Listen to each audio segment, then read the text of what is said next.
Hey, it's Macktion from tabletroms.com, back again with the second part of the review of the Lenovo IdeaPad K1. Now, we'll focus a little bit on software. It does support 10-point multi-touch, which is really nice. And as far as our benchmarks, we've done the AnTuTu benchmark and the quadrant standard. Those are the ones I like.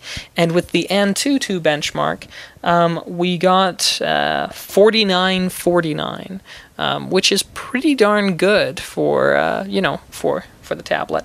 And the quadrant standard came out to 1832. Now you guys can go ahead and compare those to the specs for other devices and your own to see where you stand in relation to it.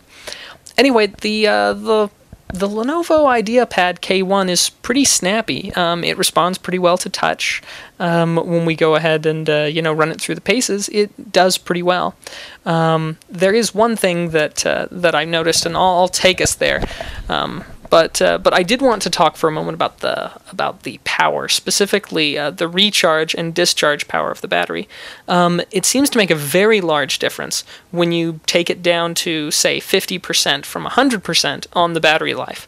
And by very large, I mean it seems to close to double the life, which is what you'd expect, but many don't actually give you that much more squeeze out of a battery.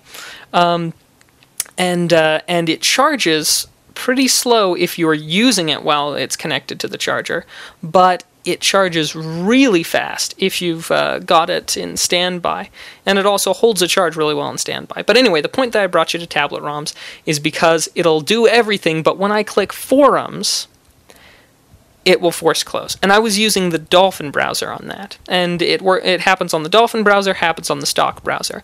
Now, I'm not sure if this is just a problem with the one that I've got, so please, if you have this, let me know in the comments. Let me know if you experience the same problem, or if it's just me, because if it's just me, then Lenovo, with the exception of that, have done a really good job, and they should be commended for what they've done.